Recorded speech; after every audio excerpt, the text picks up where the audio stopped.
Hello and welcome to the Redeeming Podcast. I'm your host, Joni. You know, the Bible is just one big story of redemption. And that story plays out in all of our lives every day. All of us have either been redeemed from something, are being redeemed, or will be redeemed through the power of God. And here we like to come together and share our stories to encourage one another in that process. That makes me super excited to share with you this podcast today.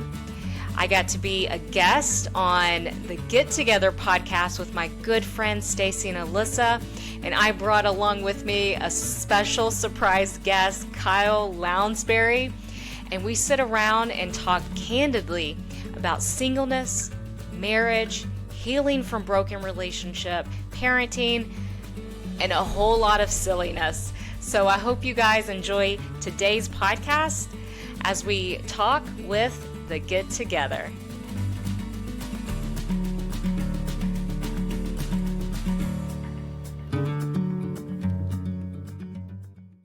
Hey everybody, welcome back to the Get Together podcast. I am Alyssa. I'm Stacie. And today we have a super special guest that we haven't seen in quite some time.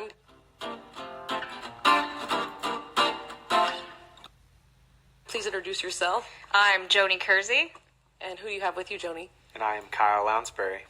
Oh, I didn't know your I last didn't know name. your last name either. That sounds so Surprise. official and fancy. Say it again. Lounsbury. Lounsbury. How do you spell it? Lounsbury. Lounsbury.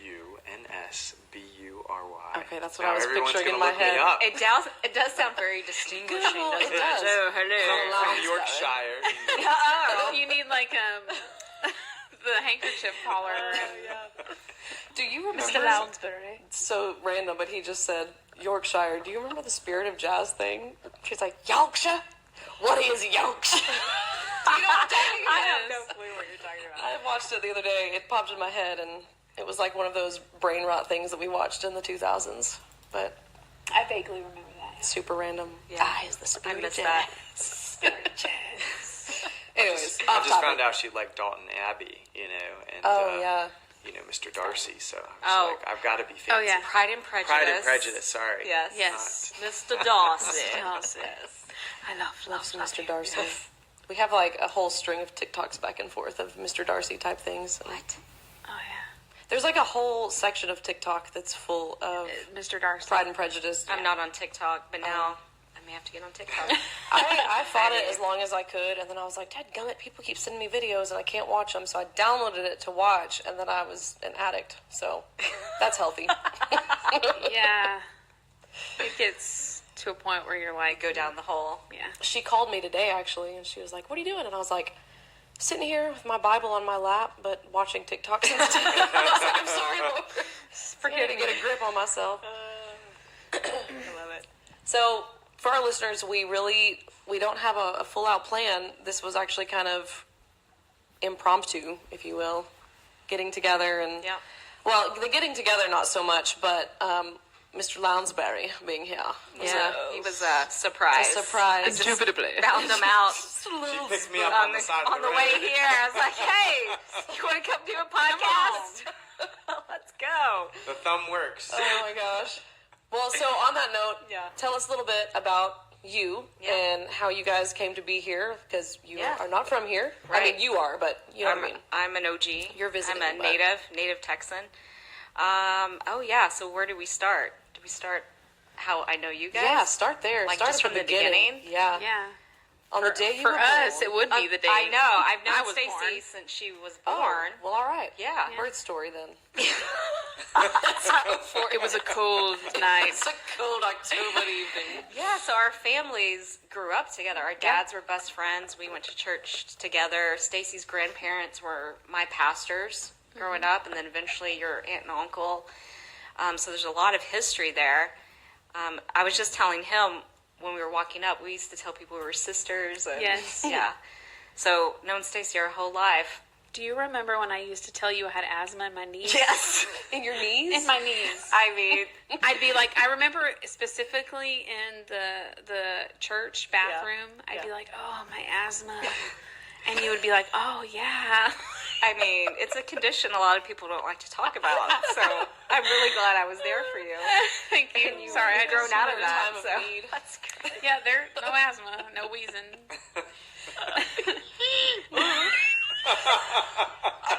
It moved up. Double asthma. Oh, so that's how Stacie and I know each other. Yeah. And then moving forward, I went into. Well, let me just tell a little bit of my story since it'll flow a little bit better. So, I grew up in church. Obviously, we just established that. But then I went to college, went through a season of rebellion, and then in my early 20s just had like a collision with Christ. And that life-altering moment. And I went into full-time ministry. That's when I got connected with the church we were all associated with. And during that time, just really found what I thought was my passion, which was to be in ministry and planting churches and serving the community and whatnot.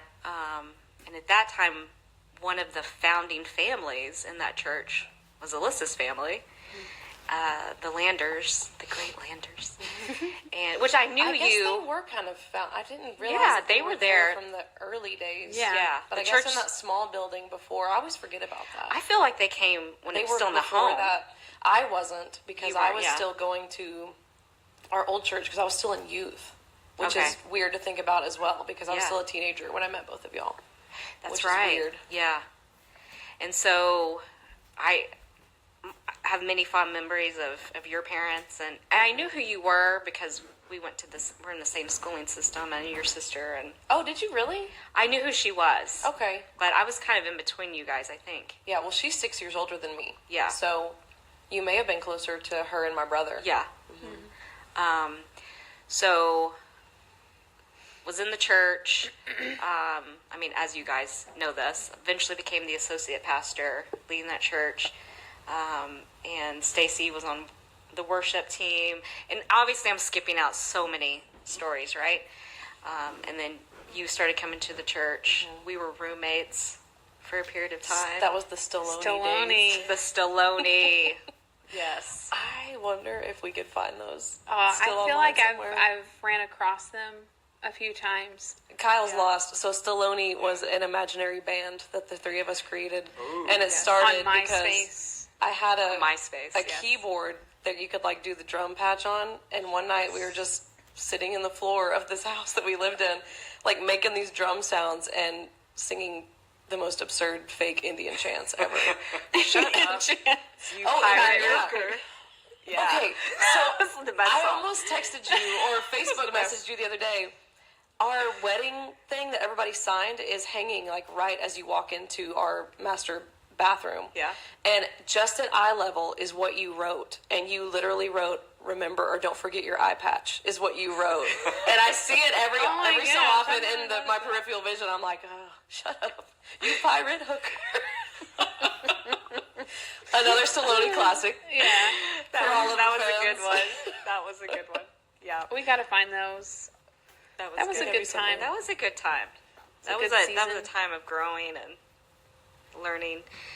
But so involved with the church for a while, and it just I can't speak for y'all's experience, but for me, it just became an unhealthy, toxic situation, and I felt like I needed to leave, but doing so just meant leaving everything, quite literally. Yeah. Everything behind, and didn't have a plan B, and really went into a dark place of depression and not knowing what was next for my future. I didn't have a plan B, and so kind of waffled through life for a while. And in the midst of that waffling, I met my now ex-husband, but we met, and he lived in Delaware, and so I made the move. And You met him here in Texas? No, we met online. Oh, okay. And we dated long distance, and then decided to make a deeper commitment, and I made the move up to Delaware, got married, have a beautiful son together, Alec, and, you know, unfortunately that marriage ended, and when I left, again, I was just like in a place of brokenness, and it was a mess. Yeah.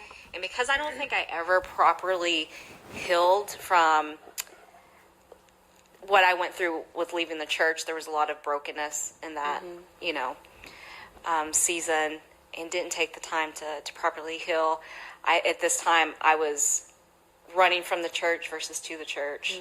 And so when that happened, it's like I was just right back in that same dark, broken place. Yeah. Not knowing what was next for me and what I was going to do.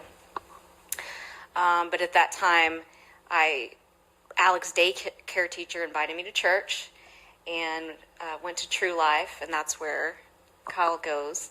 That's where Kyle goes. Kyle. And at that time, I was in and out of the church. I knew I needed community. I knew I needed healing. I needed a place of refuge. But I wasn't wanting to connect, and I wasn't in a place where I wanted to even make friends. Yeah. And so for me, True Life just became that safe space where I could just come in as I needed to. And over a course of about a year and a half, just sitting under the Word, getting in the Word, and being willing to just put myself in a place where God could do the healing. Yeah. And what happened is, that's exactly what happened. The Word just began to do the work, and got healthier and whole, and just began to see God redeeming so many areas of my life. Yeah. And restoring a lot of pieces of me that were broken. And started serving in the church, and just becoming more involved and active. And that's really where our paths started crossing, was during that time. Because Kyle was serving in the church. He runs a singles ministry that impacts a lot of the community. And so through our interactions with that, we just over time became really good friends, and, you know, continued to deepen that friendship. And, you know, it's been healing. Getting to know him has been part of the healing process for me as well. Yeah. You know, Lisa Turkers, in her book, I Want to Trust You, But I Don't. Yeah. You know, she talks about how when you have when something broken happens in a relationship, that we have a tendency to want to avoid relationship after that. Yeah. But the only way you can heal from that is to be in relationship again. Yeah. So it's like, don't avoid it. Yeah, that's true. You know, lean into it. That was a lot of talking, sorry. No. That's really good. Would you say that I mean, I feel like God does this, reveals things that you didn't even realize were broken, 100%. That needed mending? Yeah. And I think that's what I find so beautiful about the redemption process, is because we think that we're a mess because of whatever that one thing that happened to us was. You know, someone hurt us, we went through tragedy, but really it gives us an opportunity to discover places of us that were already in need of redemption, that we would have never discovered, you know, needing. I know for me, when I was going through my healing process, I started recognizing areas where I had been prideful and judgmental of others. You know, I never thought I'd be a single mom. I never thought I'd be going through divorce. And I can think back now how harshly and wrongly I judged people that were in those situations. Yeah. And here I am. Yeah. Wow. You know, I would have never known that was in my heart. You know, and I had to repent for that. Yeah. You know?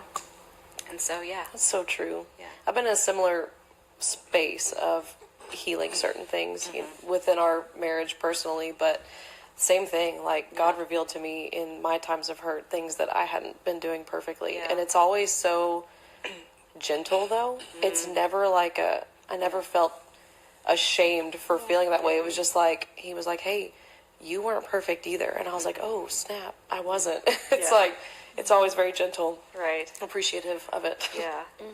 I like, too, that you didn't, like, jump right back into ministry.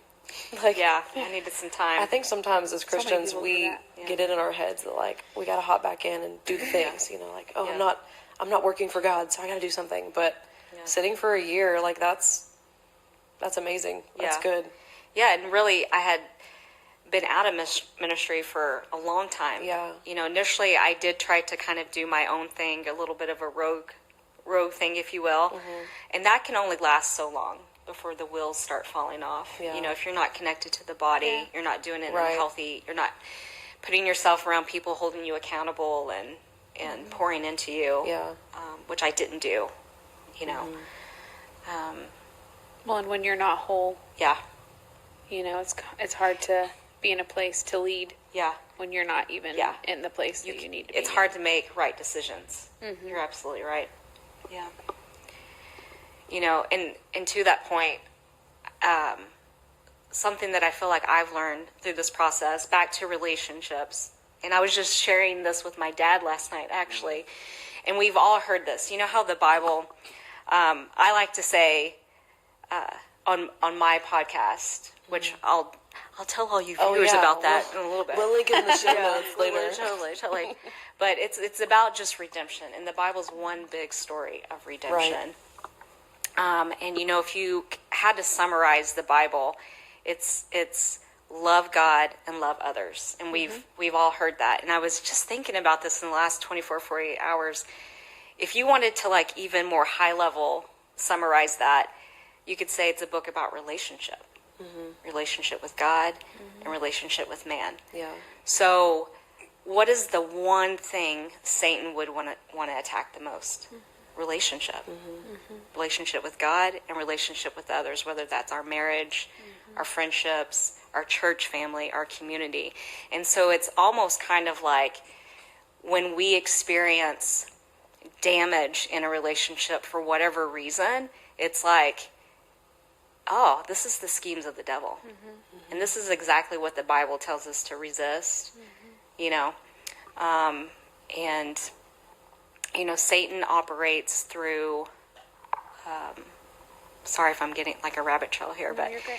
you know, Satan operates through a spirit of fear, right? And the Bible tells us God didn't give us the spirit of fear. He gave us a spirit of power, love, and a sound mind. Yeah. And so when those schemes of the devil through fear, however that plays out in a relationship with others, there's three pillars that God's given us: power, love, and a sound mind. And when fear comes into it, those are the three pillars that are attacked. You know, our power, which is our ability to stand strong and have the ability to get through tough times with, and I'm thinking through the lens of relationship, right? Yeah. Like our power, sometimes we lose that strength to be able to be push through things, those right? hard things. Right, and overcome. The next pillar that gets attacked is our love, and our love is where our compassion and our grace and our ability to forgive one another's. Well, that comes under attack in a relationship, right? And the third one, which I think is one of the most damaging, is a sound mind, and that's our ability to make a good decision, right? Our ability to choose right from wrong, our ability to self-discipline ourselves. It's also our ability to recognize fear in what's going on. And so what better way for the enemy, if he can distort our sound mind, our ability, then he can have access to every part of our life, Yeah. you know? And so, Well, and a good way to get that sound mind to start distorting is isolation. And when you have brokenness with relationships, it's just so isolating. You're like, Yeah. well, I can't trust, like you said, I can't Right. trust anybody. right, You know, I'm not going to trust that Right. person. I'm not going to, you know. yeah. So you just hold Yeah. yourself away from people. And I had a thought today with the sound mind, because that's, you know, our ability to reason, to use wisdom. And to me, that really sounds like a lot like our mental health. And we're under a mental health crisis in America. Oh, yeah. And so it's just so evident to me that this is the schemes of the devil, Yeah. you know. But yes, that was a long way of answering your question why I'm here today. All the way from Delaware. Was that the question? But I think it's No, perfect. so good. So good. It's like, I feel like I'm sitting at a mini sermon, and I kind of like it. I'm like, oh, Honestly, man. I needed to hear everything you said. Just Yeah, it was good. You know, I can tell you, my journey's been long and hard, but I've learned a lot. Yeah. And a lot of that process has been a humbling process, a sifting. And, you know, there's a lot of things that I never want to have to go through again, but Right. every one of them, man, when you come out the other side of it, Oh, yeah. Yeah. I'm like, wow. Number one, I'm like, wow, I got through that. Yeah. And wow, God still loves me. Yeah. And wow, God can still use me, Absolutely. Right. you know? Yeah. So it's Yeah. powerful. That's very powerful. Yeah. That's so good. Kyle, would you like to tell us a little bit about you? Yeah, my name's Kyle.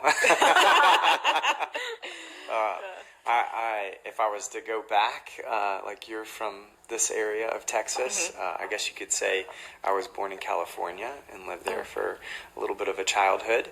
And then we packed up and moved back to where my parents grew up, which is upstate New York, middle of nowhere. Oh, wow. Dirt roads, and grandparents have 100 acres. And so we lived there for a year or so. And then there's nothing happening, so my parents heard about North Carolina growing, so we packed up and moved on faith and just moved to North Carolina. So that's where I grew up, was down there, and then went to college and such, and I guess, you know, my collision with Christ, to use your verbiage there, was probably around 15.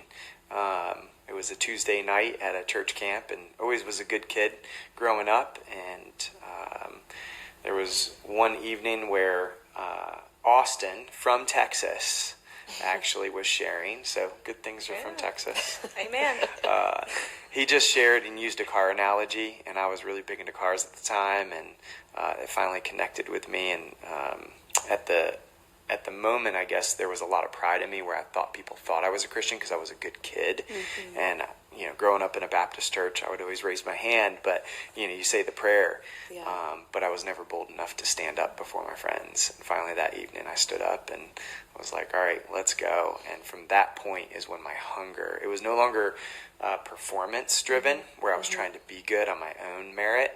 It became a hunger and a desire for God and knowing who He is and having that relationship that you talked about. And so I dug into the Word and I wanted to share it with everyone, and so helped lead worship a little bit and was always bringing people to church because I wanted them to hear the goodness that I knew and the mercy and the grace and such. And so went off to college, had an opportunity to run D1 track and cross country, which was a great opportunity. And then out of that, had always been an entrepreneur, but had thrown my resume at a couple different locations, and they threw me an offer to Delaware. And I didn't know where that was. Delaware? No one does. But packed the bags and moved up there. And yeah, it's been an adventure. So same thing, similar to Joni, is got married, and sadly enough, never saw myself ever ending in divorce. My parents been married for 40 plus years, and grandparents, you know, they're 50 plus years, almost 60 years, and had that picture in my mind, and really wanted to fulfill that. So that really, to be honest, broke that picture frame. But there was a lot of things in my story that needed to be broken, namely pride. There was a lot of, that is something that is very hidden. And it's very deep, and you don't realize it. And so one of my best friends gave me a book on humility, and there were things in there that I needed to discover and sit still. And so it was a great time to have some healing, I guess you could say, walking through that divorce. And I was always passionate about marriage, but what I found was walking through divorce and finding myself single again with a beautiful daughter, I found that the best marriage ministry was a singles ministry, because before you get married and partner with someone, it's important to become healthy and whole. More so than anything, you know, knowing who Christ is and letting him fill all those gaps of brokenness in you. Because if you take two broken people, which we're all broken, but it makes a marriage very difficult. And the only way for marriage to truly shine is what Christ gave us an example with laying his life down for the church. So that became a very big passion, like Joni mentioned, launched Significant and Single, and that has grown. And That's super cool. It's been a lot of fun loving on a bunch of single people and knowing that, hey, you don't need a significant other to live a significant life. Yeah. Yeah. I think that's so important right now too, because on social media, it's like full of people that are looking for love, basically. And it's like sometimes you just want to shake people. Like, if you only knew, like, the one true love first, you know, then it wouldn't be so, I don't know. But I love that. That's an awesome ministry. Yeah. That was really good. Well said. That was really good. Yeah. Are you guys so both inspiring. pastors or what? Like, Yeah. All the Holy Spirit. So it's nothing that I think back in the day I probably would have taken credit for a lot of things of stuff that I've done, but there are so many things over the years that I've seen. I'm like, man, because I was a make it happen type person, where I would take credit, but now I'm like, all right, I see you everywhere. It is amazing, some of the big things and the smallest, little, tiniest things that he is in it all. Yeah, absolutely. Just very thankful. Something I've heard you talk a bit about that I think is so good and so important back to, because there could be single people listening to this too, is especially in the Christian community, there's this tendency where you hear a lot growing up about teaching, hey, you're single, but let's get you married, versus, and you feel less than if you're single. And I've heard you talk about that a little bit. Do you want to share your thought behind that? Yeah, I think Christ gave us a great example. I mean, he was single himself, and there's many other people that did. And, you know, he talks about it as saying, hey, you can be married or be single, but they're of equal status, right? You're not less than. You're not a problem to be fixed just because you're divorced. It's not like, oh, we're sorry for you, or maybe you're widowed. There's a lot of different reasons for singleness, or maybe a lot of times when you get past that 30 years of age, people are like, what's wrong with you, right? Or I'm gonna introduce you to my friend, right? Sure. And the reality of it is, no, if you live on purpose and understand why God created you in that purpose, when you're living that out, then you can be solely focused on that mission. Now, I think God created someone, if he has marriage in for you, where it's no longer 1 + 1 = 2, right? It's 1 + 1 = 11, because there should be a synergy, and that's really why it's something when we started talking to each other as friends, where I was in this discovery, like, hey, do we have similar passions and missions? Is this going to be better, not for me, not for her, right? Because is this going to be better for the kingdom? Ultimately, because I'm very happy, I'm very content in my singleness. So there's a great analogy, and I don't have the exact numbers, but Clydesdales are some of the largest horses, right? And so a single Clydesdale, I believe, can pull something around like 2,000 pounds or something like that, right? And you're like, wow, that's amazing. Well, if you pair it with another Clydesdale, you're like, okay, they can probably pull 4,000 pounds. It's impressive, right? Well, if you actually work with them, it's not 4,000 pounds, it's actually like 6,000 or 8,000 pounds. But what happens is if you train them and you get them in lockstep in unity, where they are in harmony, and that's what God does, is he blesses unity, and that's the power of marriage, is there is unity, and you are seen as one. And so if those Clydesdale act as one, they don't pull 8,000 pounds. They pull like over 20,000 pounds. There's this multiplier, this exponential factor that comes into place that I think is spiritual, that's outside of the physical. And I think that's the power of marriage. Yeah. That's so good. That's like stuff I wish I would have heard before. All of us, I know, right?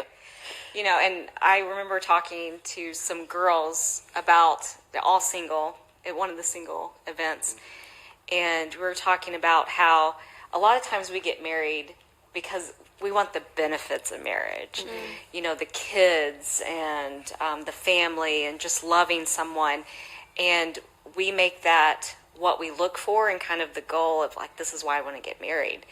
And none of those benefits are guaranteed to us, Right. you know, these things that we want. Yeah. But the question we should be asking, or what we should be looking for, is like, who can I run on mission with? Like, who can I most effectively build the kingdom of God for, you know?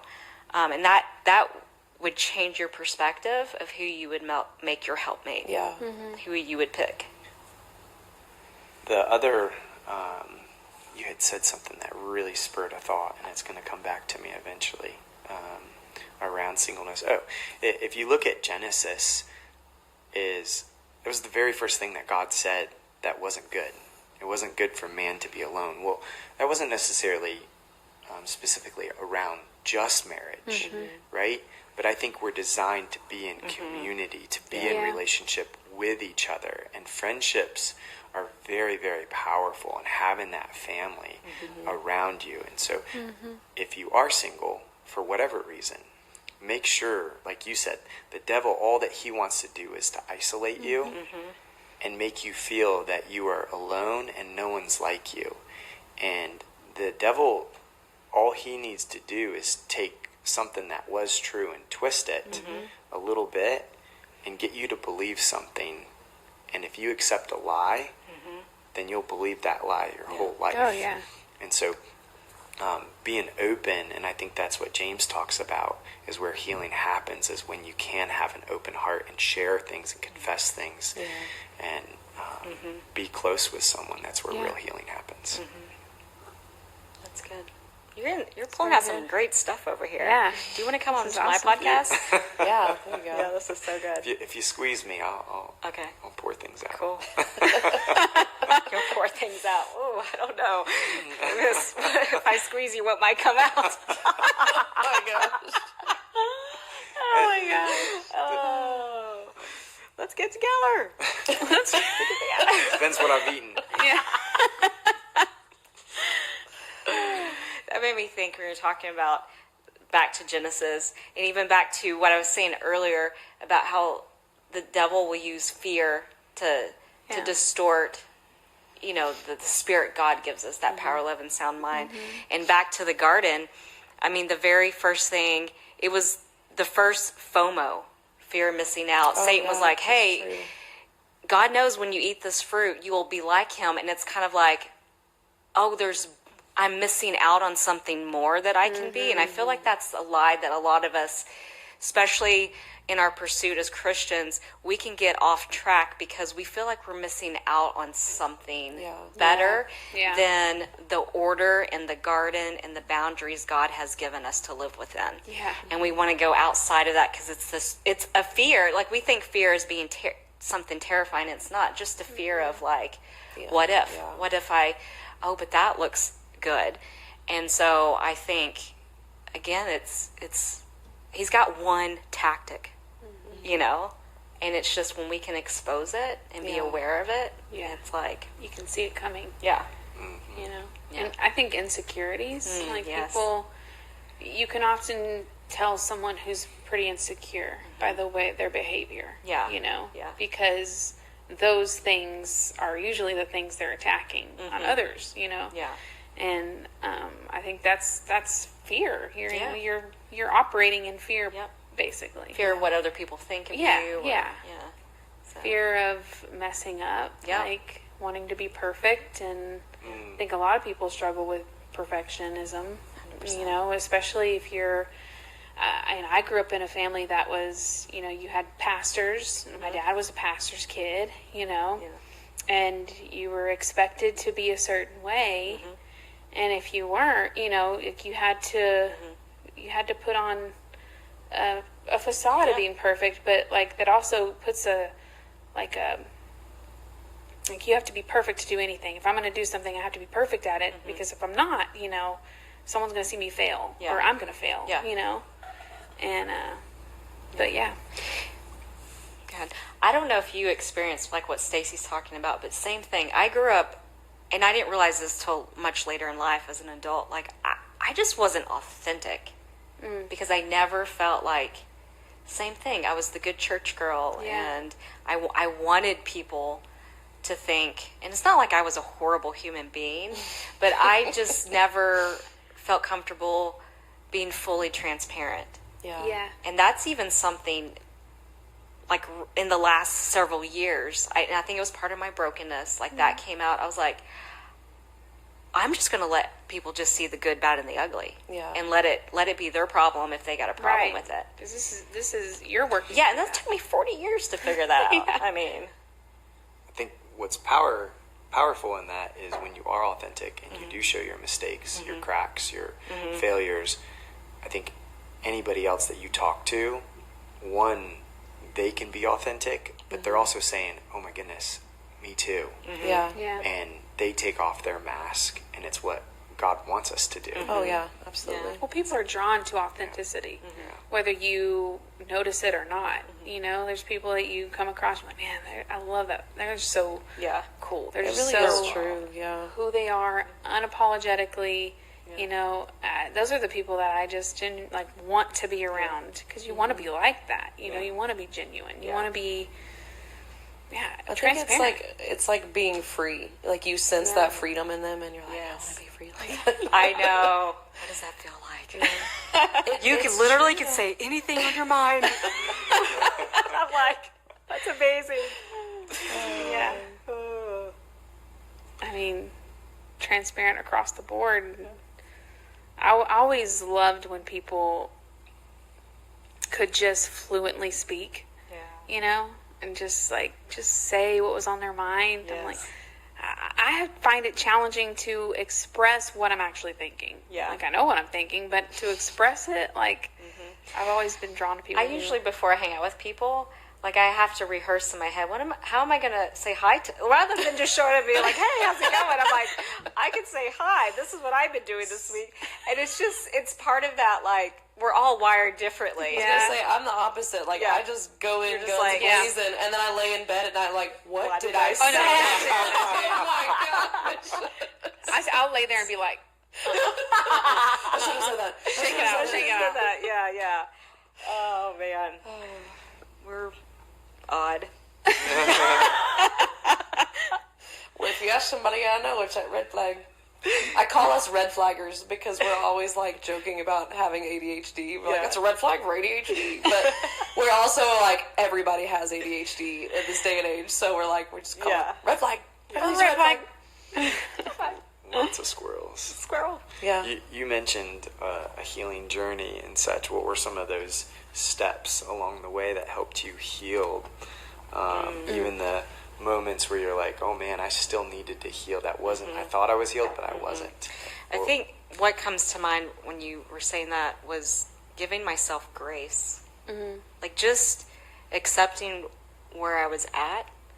Because so many times, back to the performance, or maybe whoever was talking about that earlier, feeling like I should be somewhere further along than I was. Yeah. And just saying, no, I'm a hot mess right now. And that's okay. And I think that really strengthened my faith, because for me to accept I'm a hot mess or a work in progress actually requires a lot of trust in God that I won't always be a hot mess.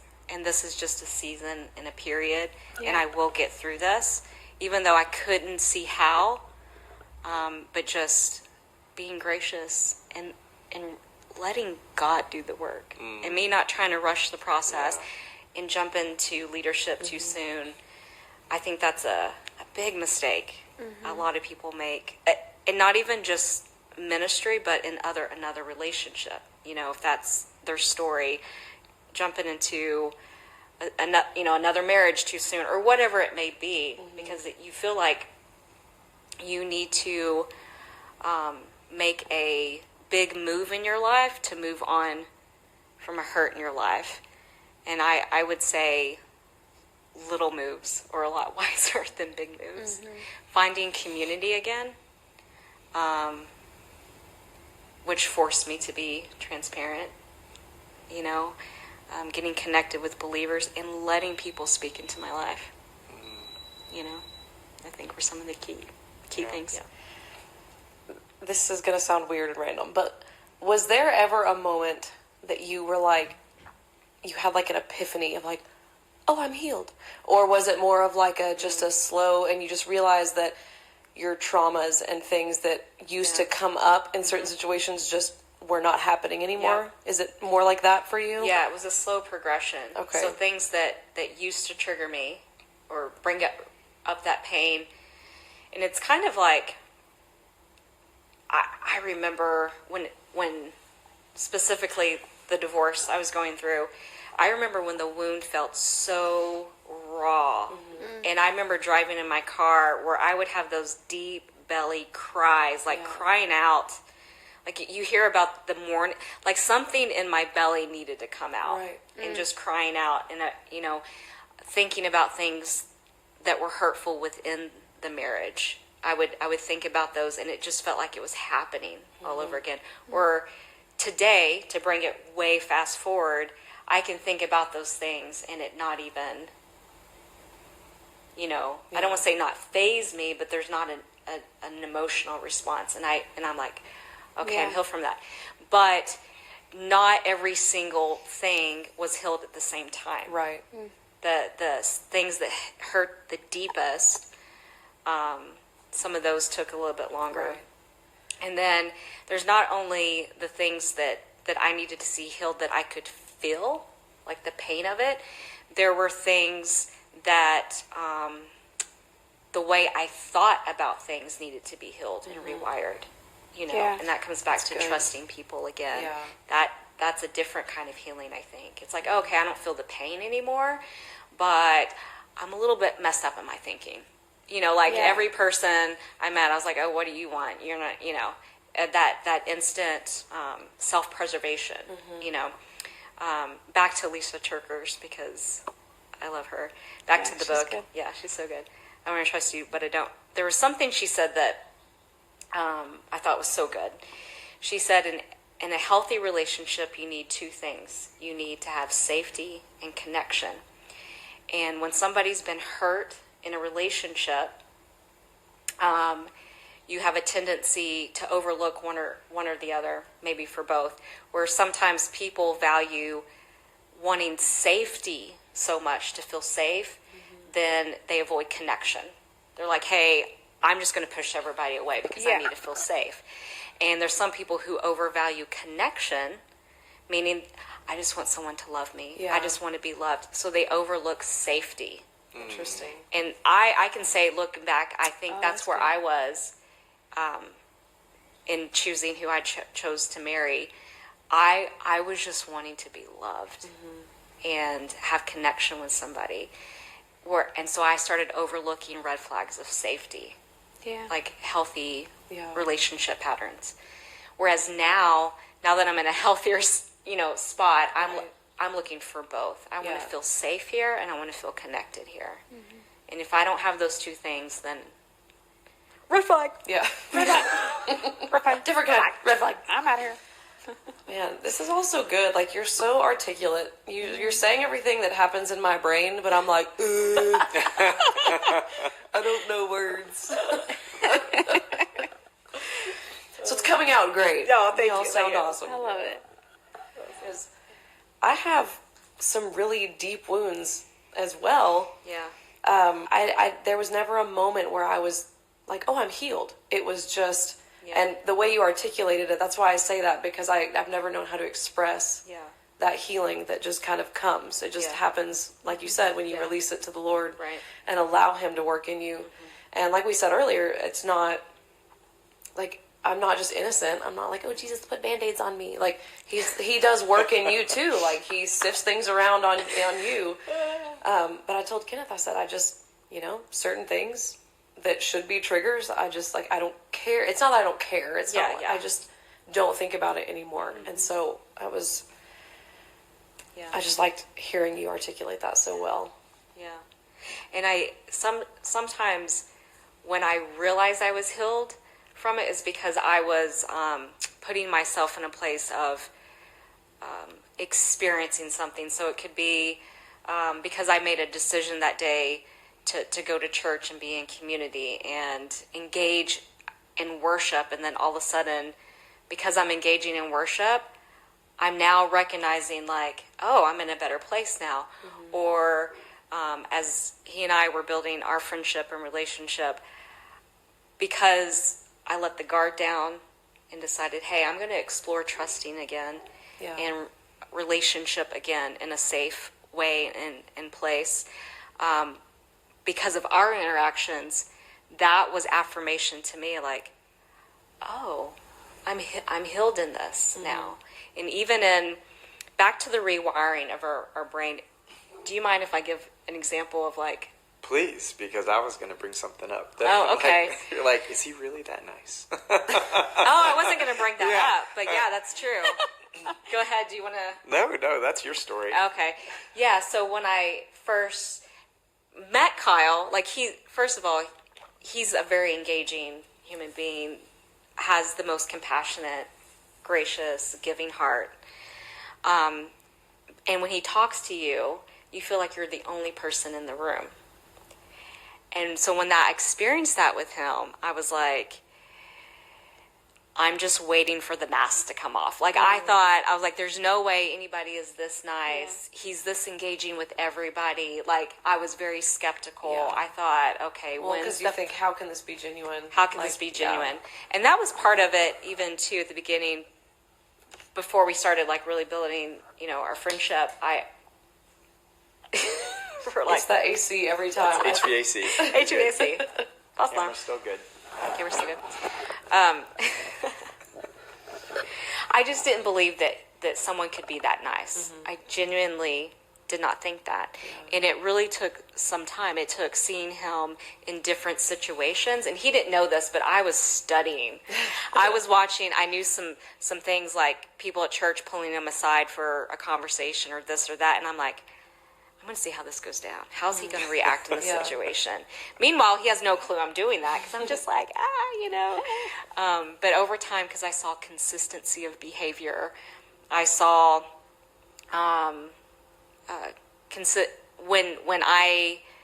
this is kind of going into the story that I was going to mention.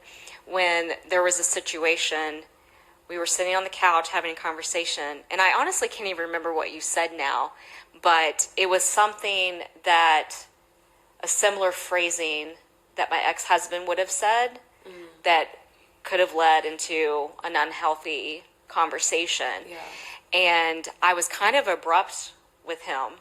And I can't remember specifics, but I was triggered in that moment. And it was back to, I wasn't hurt, but there was something in the way I was thinking that I was like, when you say this, it means this, therefore I'm going to react this way because no one's going to talk to me that way again. Like that's where my wiring came. And I was kind of short with him, and I got up and I just had groceries delivered, so it was kind of my exit out of this conversation.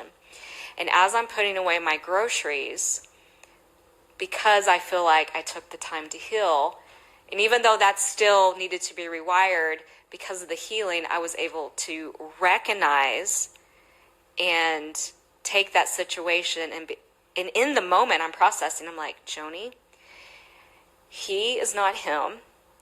And what he was saying is not that. Therefore, you need to learn to change your response. Yeah. And I also knew this is a great opportunity to practice rebuilding trust and rebuilding, what does it feel like to be safe, right? So I'm putting away groceries, and he's like, I'll come help you. And he's putting away the groceries. And I'm a little bit nervous to have this because of triggers and bad wiring. I was afraid to even say anything. And I just stopped and I said, hey, look, I'm sorry. And I needed this because I need someone to rewire this reaction. Because he had like groceries in his hand. In the moment I turned to him and was like willing, like, hey, let's have a conversation about this. He recognized that. And I think it's because you are in a healthier place, right? He immediately sets down the groceries. He faces me, touches me on the shoulders, and just made it a safe, and he goes, I'm listening. Like, that's all he needed to say. And it just felt like everything hard within me just melted in that moment. Yeah. And I knew, like, this is safe, and I can say what I need to say. And I just apologized and said, I was triggered. Here's why I was triggered. And he didn't defend himself. He didn't minimize what I was saying. He just hugged me, accepted my apology. And he was like, I could have been more mindful of how he took personal responsibility, even though he didn't have to. He did nothing wrong. Yeah. This was my issue. I was owning, this is on me. But he made a decision to create safety and connection with me in that moment. And I still have other triggers that come out of nowhere, but I felt healed. Yeah. Like, I needed that. That was a different kind of healing. Yeah. And he completely recreated that space for me. Well, and, like, there's so many different aspects of that entire situation to have a good outcome. Like, you having to basically taking your thoughts captive, which it talks about in the Bible. You having to do that, but then you being so, like, willing to see her where she was at, and even those small movements of just touching her shoulder, like huge small moments, like it disarmed me. Yeah. And this goes to your 2 Timothy is, power, love, and a sound mind. Yeah. Is you not operating in fear. Yes. Right? And this is an indicator exactly it. of being healthy. Yeah. Is you're no longer reacting emotionally out of fear, saying, oh my goodness, I can't do this. And you're slowing down because you're saying, hey, I'm of sound mind. Yeah. And having that conversation because you know the power, right?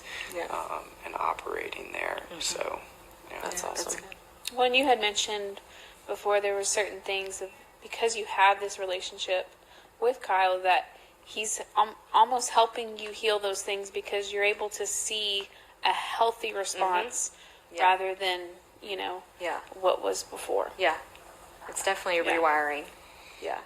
I had that with my husband, certain things, just even like with my relationship, just with my father, like seeing him as a dad, but also like how he cares for me, in certain ways was healing, And I love my father, so there's nothing there, but it's there was just some things that I didn't even realize needed to be healed, Yeah. So. Yeah. It's crazy. It's like every relationship that we have affects us in some way that we don't really think about until somebody else brings it out in us, and we're like, oh. Yeah. Oh, I didn't know that was there. Oh, hello. Hello. Goodbye. Yeah, that's good stuff. I think too, like the way that he responded to you is what I hope I do for my kids. The safety and connection, because like there's a reason behind every behavior, and I'm finding that as my kids get older, and as I'm learning to be a parent, that kids want connection. Yeah. And most of the time, any behavior that is either disrespectful or, there's a reason. Yeah. And if you can stop and not react, but just breathe and respond, you not only teach them how to act, you're giving them that connection they need. Yeah. That's so hard to do sometimes, especially when you're doing life and you're busy and to stop and be like, okay, like I can tell you're let me like you said, like I'm listening. It's just such a huge thing. Yeah. It's powerful. It was a big indicator, because something that was important to me that I wrote down was I was looking for humility in someone, but also boldness. They weren't afraid to talk about the hard things. And when she did do that, and there's been multiple times where we've had hard conversations, and I'm like, all right, this is good. She's not afraid to talk about the hard things. Yeah. And they're not easy. I want to run away and shut the conversation down. But I'm like, okay, let's walk through this right now. Here we go. Let's not brush over them. Let's get through the... And understand. And I think every opportunity in a relationship, it's either an opportunity to run and distance yourself, or it's an opportunity to go deeper in that relationship. Just like Christ did for us, right? We ran, we hid from him. That was our response. But he seeked after us, right? And he ultimately gave everything for us, because relationship is critical. Like she said, it's a beautiful story about his love for us and that relationship that he wants to restore with us. And I think when you have kids and you're a parent, you understand that. And that was a conversation I had with my daughter that I have to reiterate over and over and over again, that I value relationship over obedience. And even though when she's disobedient, right, I understand that it's like, okay, I need to slow down, because there's going to be a point in time where she's going to mess up or do something, and I want her to come to me, Right.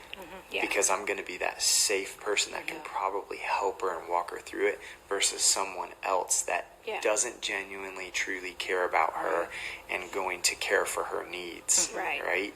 And so that's the way God is to us, is we want to run, and instead we need to run to him as a father and say, God, I need you, help me, and get that connection back. Yeah, that's good. I'd be curious to hear from you guys, because I'm sitting here thinking about this, and as a single mom, there's lots of times where I just feel like I'm not enough, or I don't feel like I'm making the right decisions, and I don't have that partner like helping me, like how are we going to discipline this moment? And it just feels like I just feel like sometimes it's trial and error, sometimes I'm just too tired, but we always think the grass is greener. And I'd be curious, as moms with spouses, like, do you have similar struggles and thoughts about, like, man, am I messing this kid up right now? Every day. Every day. We talked about this a couple of episodes ago, I think, too, about just feeling like an absolute failure every day, because, like, my fuse is about this short. And with 4 kids, like, if one irritates me, the next one that does something sets me off. And then I'm like, it's not their fault. And I'm just like, I turn into a crazy lady. I'm like, nobody's listening to me in this house. And they're like, I asked for a chip. Not really, but it just, I don't know. I feel like I'm severely messing them up. And there's moments, though, where I catch myself and I do, like, come down, and I talk to them like a sane person instead of, crazy lady.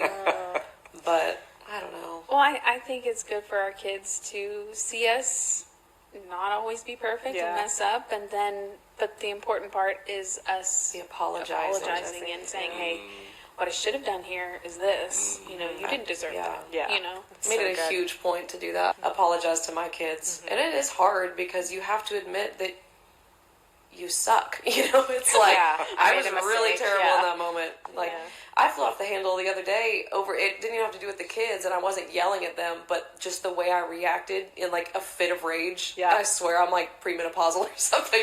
So I was like, just crazy. And then, like, I took a deep breath, and I was like, okay, guys, listen, that was not okay. I'm sorry I reacted that way. And I was like, I don't want y'all to think that it's appropriate to react that way in anger. I was like, I was real mad. Still not okay. I was like, I'm still calming down. It's hard, man. Yeah. That makes me think of a story. And I've told it just recently, like 2 or 3 times. This was a couple of years ago. But Alec came and got in bed with me, and he was just Mr. Wiggles. And I was just tired. I just wanted to sleep. And I was getting so irritated. I felt the anger. I felt Mom Hulk. Dude, coming out. It's a thing. And like, I wanted to scream and yell. Like, I knew I did, but I was just like, I was praying, I was trying to stay calm, and I just go, Jesus, help me. And Alec turns around and he goes, Jesus, no help you. I was like, and I was like, Jesus is helping your mama right now because he had no idea, like. Duct tape roll came out. Yeah, I was like, all right. Jesus, no help you. Jesus, no help you. That's funny. Oh my goodness. Kids say the funniest things too. And sometimes it's in those moments when we're like at our peak. Yep. Oh man. You know, if your mom loses her cool, you're like, you better go get in the bunker or Yeah. something, because it's not going to be good. Yeah. My problem is like we're really sarcastic with our kids, and so they in turn are sarcastic, and it's a lot of just like sarcastic banter back and forth. But sometimes they'll try to start it when I'm like not in the mood. I'm actually telling them to do something. And so then I'm like, I'm so inconsistent with my children, because then like they say something snarky, I'm like, what did you just say to me? And they're like, oh, like they said it yesterday and we laughed, and then today I'm like, what? So I'm like, Jesus help me. Yeah. Don't tell Alec I need help. Are you the sarcastic mom? Seriously. Down to business. My mom. sister-in-law says, that's good, keep them on their toes. And I'm like, I don't think that's good. I don't know if that's good. I don't want to be this way. Oh, man. Kids. Parenting, it's a trip. I'm telling you. It definitely, especially with strong-willed kids that are very bold and learning to deal with their own emotions. You know, you feel like you are the regulator for everyone. Right. And that is exhausting. Yeah. Because you have to do it for yourself in order to teach them. I think I don't do it for myself. That's why I'm crazy. I'm like trying to regulate my husband and 4 kids, and then by the time it gets to me, I'm like, yeah, that makes it. When you say the grass is greener, not that we would ever not want our husbands. Yep. But there are times where it's like, oh, that must be nice to just have you Just do it the way you want to do it. Right. dude, there have been times in our marriage where I have like hated him, and I've been like, it would just be better to do this on my own. Do I really feel that way? No. Like, what am I going to do? Get a job? No. So I feel that. But yeah, so it's like I think it goes, Yeah. because sometimes your partner will just like, discipline in a moment that you wouldn't have done it that way, or, and that's tricky too. Yeah. Learning, and being respectful Yes. to that, and also being on the same page, and man. I'm curious if you experienced this. So, and I know this is back to being like a stepmom, like coming in, and I know that it was Brian's kids, but you definitely would have witnessed what I'm about to talk about. So disciplining kids can be challenged in a, what am I trying to say? Nuclear. No, my situation. I don't like, I was about to say broken home, and I cannot stand that term. Bonus parent home? No, like, so a situation where you're divorced and you share custody with your kids. That's what I'm trying to say, but I can't think of the term. Co-parent? Co-parenting, thank you. Okay. Why could I not think of that? I don't know. Where, you're like, what's wrong with you? I mean, I couldn't figure it out either. Articulate earlier, Joni. Get it together. It's just going downhill from here, Alyssa. Where, like, I have a certain way of disciplining. So he will go back to his dad, and things like even just how he eats or bathroom behaviors, like all the things you're trying to establish. And if there's not consistent routine on both sides, or you're not aligned, there's never even opportunity to come together and be like, hey, let's get an agreement here. Can make it even more challenging. I feel like I'm doing double time. Yes. Anytime, I don't know. Did you guys experience that, or was it pretty consistent? Yeah, I think so. I mean, as a step parent, there were certain things that I felt maybe I didn't need to step in certain things. Yeah. But we did do a pretty good job, and for the most part, like, especially when they were younger, like, doing our best to be on the same page. Yeah. And if we weren't, we communicated. Yeah. As best we could, And, I mean, I love their mom, so, our situation was always a good situation. Right. But there were definitely times where we didn't agree, Yeah. and how, Now, one thing I will say that was amazing was that their mom always allowed me as the parent here in our home. And I remember specifically one time, one of the girls, I was correcting them in something. And it was I don't even remember what it was. But she had come in the house to pick the girls up.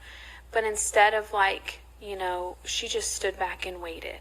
Because in that moment, that spoke volumes to me, because it was like, you're the parent here. She was ready to, as a mom, she wanted to make sure, but she stood back and she waited. And that made me feel like I had a place. Yeah.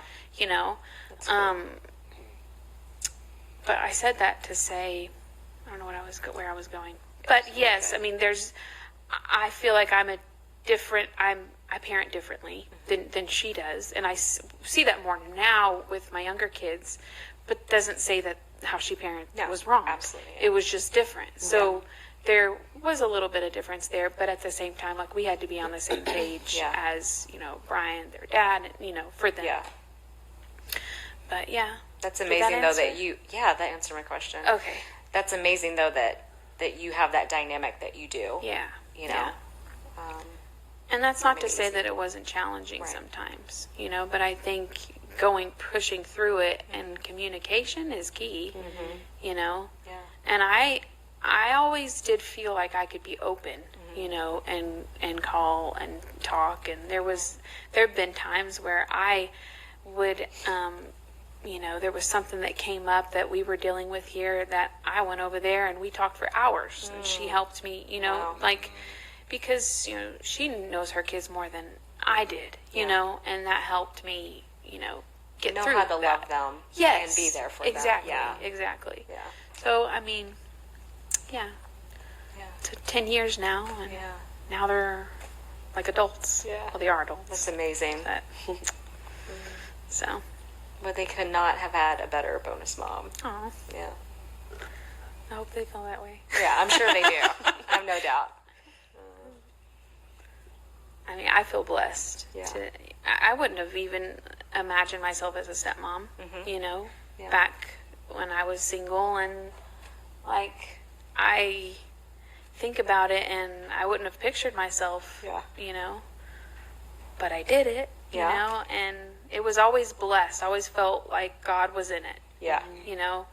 I came from, I said this the other day, that something about being a stepmom helped me heal a child from a broken home, because you see, I'm able to see things in them, and do my best to help nurture those things, because I know that hurt, even though you feel like, I remember growing up saying, oh, I'm not hurt from my parents being divorced, or I don't deal with that, I didn't realize until I was older that there were some things that I did have to heal from that I didn't realize,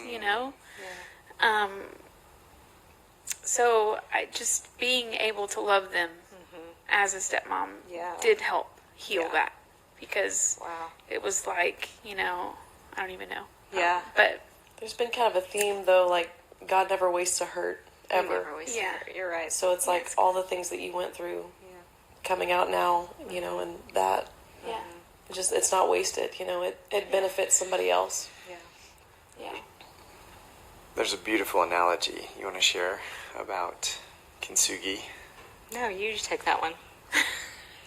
There's an art, I don't know if you've heard of kintsugi before, but it's a Japanese art, and it's pottery that's been broken, and to be honest, it should just be thrown away. The pottery's not worth anything, right? But you could glue it, you could put it back together kind of thing, and okay, it's all right. But they don't just use regular glue. Instead, they use something more valuable than the pottery itself. To be honest, it makes it invaluable. They use gold. And that's what Jesus does to us. Yeah. Is he says, hey, don't just fix yourself with just the temporary glue or something that's going to hide the cracks. Instead, he uses gold to highlight the cracks. And he says, hey, no. Show your brokenness. Because we're all broken, but show who healed and filled in all those cracks. That's awesome. Yeah. It's the Holy Spirit that does that work. And so it's a beautiful thing, and it makes that pottery now not worth just a few dollars. It makes it worth hundreds, if not thousands of dollars. Yeah. I actually shared that. It was like a picture of that on Facebook several years back, and it pops up every now and again. I'm like, I love this. Katsuge! This podcast Katsuge! I'm not even going to try and say that. Kintsugi. Kintsugi. So this is way off topic, but earlier there was a glare on your hat, and I just now I'm reading it. I thought it said thrift. This I was is my like, what's with hat. the thrift hat? It says Thrive. Thrive. So do you want to tell them about Thrive? What's marriage? Thrive? Tell them about it. So it's kind of a theme in our church. It started with the Thrive Marriage Conference. So our church every year does a big marriage conference. And then it's been on his heart as the singles leader to do a conference for singles. And so just playing on that same theme of Thrive, he just executed and launched the first Thrive Singles Conference in February. That's cool. Yeah. And then our vision is to eventually have Thrive Family, right? That's for awesome. parenting and kids and such. So Yeah. kind of a trifecta, affecting the whole relationship side of things. But That's really cool. instead That's of cool. most people are trying to just survive through life, and we're not Right. designed to survive, No. Yeah. right? So, Yeah. yep. We talk about all the crazy things of singleness that you walk through, whether it's dating or just, being with yourself and just Jesus, Yeah. or navigating, all those big things, making decisions by yourself. That is Yeah. challenging when you have a counterpart to say, hey, this is what I'm thinking, what are your thoughts, kind of thing. That's a huge help. But walking through that singleness is comes with its own challenges, but it also comes with a lot of benefits too. Yeah. And understanding that it's great to be single, and Yeah. so don't think less than of yourself. And so we have fun. We did a one-day conference with a huge dance party afterwards. A glow and stick. Oh, fun. it Dance party. It was fun. with a big candy bar. Oh my Heck yeah. goodness, it was. That's so cool to hear this, because I feel like churches just get so blah with their programs, and it's like singles programs are like you meet once a month and go to dinner. And you're like, Right. Cool. So Yeah. it's cool to Yeah. see, Yeah. something Investing in them. in action. Yeah. And it's funny too, we'll have people interested in the group, but they're kind of like, I've heard this sentiment several times of, like, I'm not trying to look for a date, and we have to explain, like that's not no, what it this is, is not, yeah. the focus is great if you meet somebody, but that's not And the maybe focus. that is the focus in some other churches, and Yeah. maybe that's why they end up being weird, because Yeah. people go in expecting to Yeah. it be a dating pool or Right. something. I was don't know. listening to Yeah. this podcast, The Heart of Dating, and this guest speaker, Annie, I can't remember her last name, but she's written some books, and she's in her 40s, never married, single, and she's coming to this place to really start owning it.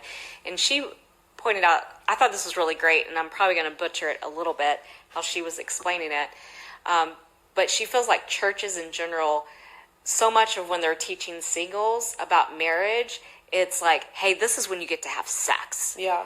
And it makes it like yeah. that's the end goal. So it's kind of like this motivator of like, I just got to get to marriage because there's this really great thing that I really want to experience. And Oh my she's gosh, like, I I feel like, speaking to my teenage Yeah. right now. Yeah. oh Lord. She's like, her opinion is the conversation should be like, hey, let's talk about the desire and passion for sexual purity. Because whether you're single or you're married, we have to practice sexual purity. It just because looks the purity different. doesn't end when you get Doesn't married. end. You Right. have to keep that going. Right. Or Yeah. otherwise So you're in for a... Right. So you have to start the talk around, specifically the sex topic should be like, hey, let's start with the framework of let's choose sexual purity. Yeah. Right. And in my singleness, that's what I'm striving for. That's really good. And in my marriage, that's what I'm going to strive for. Yeah. And start teaching around that versus like, hey, there's this one thing that, Yeah. Yeah. I thought that was really good. That is is good. really good. It's like, I feel like it's all a learning process, and it's like, I look back on my teenage years when it was just like, don't have sex because it's bad. But then the minute you get married, you're supposed to be like, sex is good. Yeah, I'm like, yeah. well, which is it? Like, you told me it was bad forever. Now I'm supposed to like it? I don't know what's happening. Pick a lane. But, Pick a lane. Pick a lane and stay in it. oh, Christians. Wow. Well, and the goal is defining who we are in Christ first. Yes. And like we were talking about at the very beginning, I had heard an analogy that if you're running to Christ, like a race, you just look to the side and you see someone running with you. Those are the people to team up with, That's good. or to marry, or whether it's you want to go with people who are going the same direction. That's I really wish I would have been more on that level when I got married. Because we got married pretty young. I was 22. And you just think you're so grown in your early 20s, and then you're not at all. Yeah. No. Yeah. I get to like 35, and I'm like, man, I still don't know anything about anything. Yeah. This is terrible. And you change so much. You really do. And I really feel like I'm hearing this a lot now that I'm in my 40s too. It's like, this is not funny, but you'll know what I mean when I say this is funny. Because I'm like the single mom at the daycare. Well, I cannot tell you how many mothers, like we've gone to Chick-fil-A and all of a sudden they're just kind of like, yeah, I think I'm going to leave my husband or whatever. And it's like they're coming to me because I'm like this. yeah. Yeah, that's why I said it's not funny, right? But a common thing that I will hear, because of course I immediately, back to one of my triggers, think like, oh, you have an experience like I have. And it's like, okay, I'm going to walk you through this. But as I'm hearing and listening, and there's two sides to every story, it sounds more like, yeah, we just kind of grown apart, and I'm kind of like, Yeah. You're like, that's... yeah, that's tough. You're growing apart. Did something happen? No, I just think we're two different people. We got married. I'm hearing this whole, we got married when we were so young. You are two different people, but that's you why are you two wake different up people. and choose each other every day Yeah. and like work it Right. out. And I heard John Maxwell say something. John Maxwell. And it was about leadership, but I think it applies to relationships. He's like, you can't just grow with people. You have to grow towards each other, for it to be strong. So I think, like, when you're young, you just have to face the fact, who I am today will not be who I am in 10 years. Neither will they. And understand they are going to be a different person. Yeah. Like, it's like, hey, you will be a different person. I'm going to be a different person. So how about every day we start getting to know who each other are going to be, and let's grow together. Where when we don't have that lens, we're naturally going to grow. Yeah. And it's like, are you growing this way, or are you going to grow this way? I think a lot of times people's growing isn't necessarily maturity. They're just growing in a different direction instead of maturing. And so when you are married and you're both growing and maturing, that's where it makes the difference. Because, like, I feel, when I self-reflect, I'm like, oh, I'm pretty much the same as I was back then. And I think in core values, yes. But, of course, things grow and mature, especially, like, my walk with the Lord. And then I look at Kenneth, though, and he's not the same person that I married. But thank God, because there's so much growing, maturing that he did. Wow. I mean, in the first 7 to 8 years of our marriage, and now we've been married almost 14 years. And I'm like, we're the same people, but two completely different people at the same time. But it was a lot of maturing, and it was a lot of pruning. So the growing hurts, though.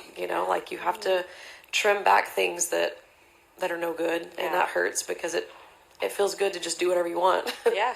And it's so much sacrifice in a marriage. Like, they always say give 50-50, but then it's 100-100. Like, everybody has to be giving 100. And That's good. not that we're great at it, but, Yeah. I love what John says when he talks about the vine and the branches and such. And so he cuts off the things and throws them in the fire, but he still talks about he prunes so that way you bear much more fruit. Yeah. So even the things that he loves, he still trims. oh, that's good. Yeah. That's Yeah. really good. So when you find those areas that he's trimming, you're like, oh man, he loves me because he's trimming me. Yeah. That's good. That is good. all of these churchy, like, yeah, that's good. It makes me think of that podcast. Have you seen the ones with that woman that married the prince? What? Oh, Meghan Markle. Oh, Have you seen that Prince? prince? Yes. He's not a prince anymore, I don't think. Is he not? I don't know, technically. I mean, Yeah. I think they I'm tried not to up weasel on their my way back in the royal family. royalty hierarchy. Who knows? Who I knows? don't know. I just, those clips that I send her clips of it, and I'm like, this makes me want to punch everyone in the face. Because the one girl, the interviewer's like, her eyes are closed the whole time, and she's like, yes. Like, I can't take it. And then he's saying it, I'm like, yes. Yes.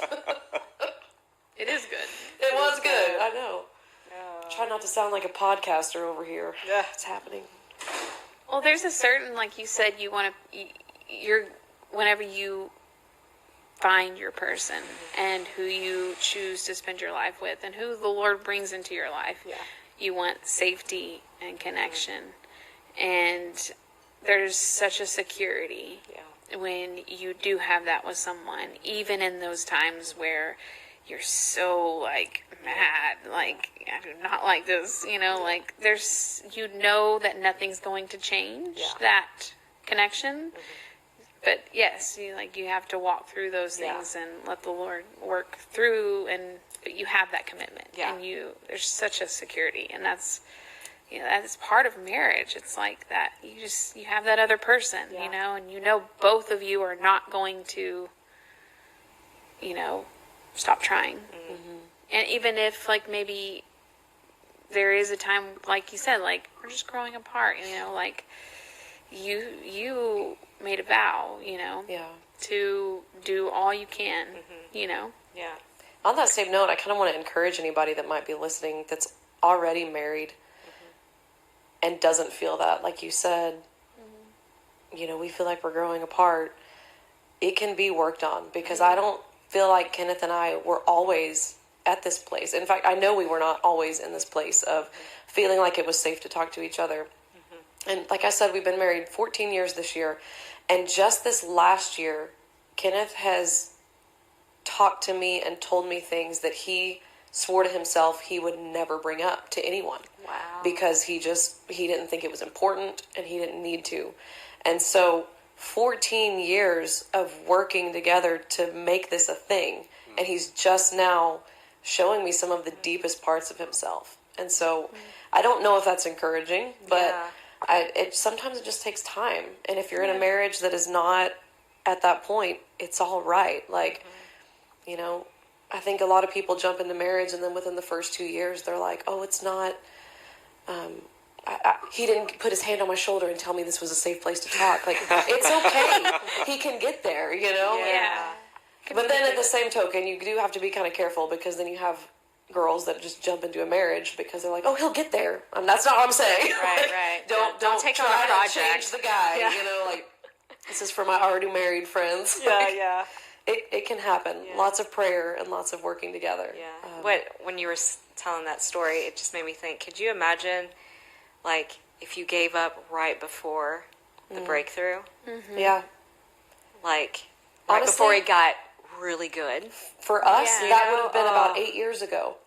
And now, like, our marriage is better than I could have imagined when we first got married. And I can honestly say that I love him more now than when we first got married. That's amazing. That's such a good testimony. And we know the worst part of each other. Like, that's the crazy thing. And I don't know. I think God knows what he's doing when you're both working together through something, and he's got his hand over it. But that's going to encourage a lot of people. I hope so. That's really good. I hope y'all's story encourages a lot of people. I loved every part of it. And Still writing. I just like you guys. I know. That's why I'm like, I like it. Story's just getting started. Still ready. I love that. Well, thank you guys so much for being here. Thank you. I know we kind of planned a podcast, and then we planned to not, and then we threw it back on the table and added Kyle, and it's Thanks just for picking me off the side of the street. Yeah, and anytime, adding me to your podcast. hobo ever. No, it was good. So thank you guys again. Yeah, thank you.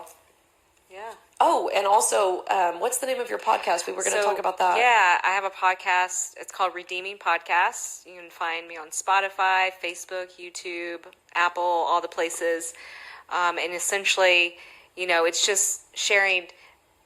It's new. It's newly launched. I've shared parts of my story and just the redemption process God's taken me through. And what I see for the podcast is just, and you guys really inspired me, that's a whole nother story that we don't have time for today. But getting people on the show because we all have a story about how God's redeemed some area of our life. Absolutely. And I think having these conversations, people need to hear it. Yeah. Well, it's because people are isolating, like we talked about, and they need to know that they're not the only ones. That's right. So that's good. So we can link that in the little Yes. show notes, Perfect. and we can add that to our Instagram and all that. But Cool. You got anything else? No. Feeling good? Feeling groovy? Feeling groovy. Well, one more time, thank you guys. Yes, thank you. And we will see you all at the next get-together. All right.